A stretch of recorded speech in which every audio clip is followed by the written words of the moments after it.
যদি হাত পাখা জিতে এই জাতি জিতবে, হাত পাখা জিতে বাংলাদেশ জিতবে, হাত পাখা জিতে গরিবরা জিতবে ইনশাআল্লাহ।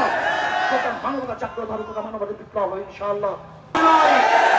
স্পষ্ট ভাষায় বলে 2024-এর জুলাই আগস্টের গণবিপ্লবের পর আর কোন নতুন খুনি চাঁদাবাজ টেন্ডারবাজ দুর্নীতিবাজ যারা আমার ভাইকে পাথর দিয়ে হত্যা করে এই খুনিদেরকে আমরা বাংলাদেশের রাষ্ট্রীয় ক্ষমতায় দেখতে চাই না। এই চাঁদাবাজকে বাংলাদেশের রাষ্ট্রীয় ক্ষমতায় দেখতে চাই না। বলে বিকল্পকে আমরা বলি বাংলাদেশের সব কিছুর বিকল্প একমাত্র ইসলাম। 52 বছরের জাতীয়তাবাদ দেখেছেন, 52 বছরের ধর্মনিরপেক্ষতা দেখেছেন, 52 বছরের মানুষের তন্ত্রমন্ত্র দেখেছেন। এবার ইসলামকে সংসদে দেখার জন্য, রাষ্ট্র ক্ষমতায় দেখার জন্য প্রস্তুত আছেন না? আমাদের বিশ্বাস চরমনায় ঘোষণা দিয়েছেন ইসলাম দেশ মানবতার পক্ষে ভোটের বাক্সে একটা হবে ইনশাআল্লাহ।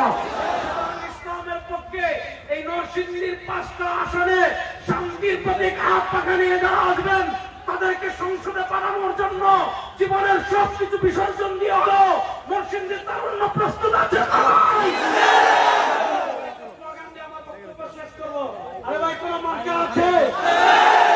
সবাই একটু হাত তুলে বলেন না কোন মার্কা আছে? শান্তির কোন মার্কা আছে? আধিপত্যবাদ মোকাবেলার কোন মার্কা আছে? ইসলামের পক্ষের কোন মার্কা আছে?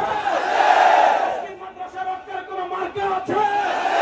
বাংলাদেশে ইসলামী মূল্যবোধের কোন মার্কা আছে? কোন মার্কা? সবাই বলেন তোমার যাবে সংসদে, নরসিংদীতে, রাজশাহীতে,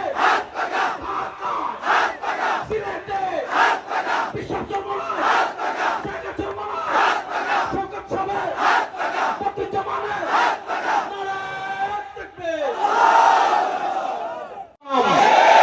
52 বছরের জাতীয়তাবাদ দেখেছেন, 52 বছরের ধর্মনিরপেক্ষতা দেখেছেন, 52 বছরের মানুষের তন্ত্রমন্ত্র দেখেছেন। এবার ইসলামকে সংসদে দেখার জন্য, রাষ্ট্র ক্ষমতায় দেখার জন্য প্রস্তুত আছেন না? আমাদের বিশ্বাস চরমনায় ঘোষণা দিয়েছেন ইসলাম দেশ মানবতার পক্ষে ভোটের বাক্সে একটা হবে ইনশাআল্লাহ। সুতরাং ইসলামের পক্ষে এই নরসিংদীর 5টা আসনে শান্তির প্রতীক হাত পাখা নিয়ে যারা আসবেন তাদেরকে সংসদে পাঠানোর জন্য জীবনের সবকিছু বিসর্জন দিয়ে হলো নরসিংদীর তারুণ্য প্রস্তুত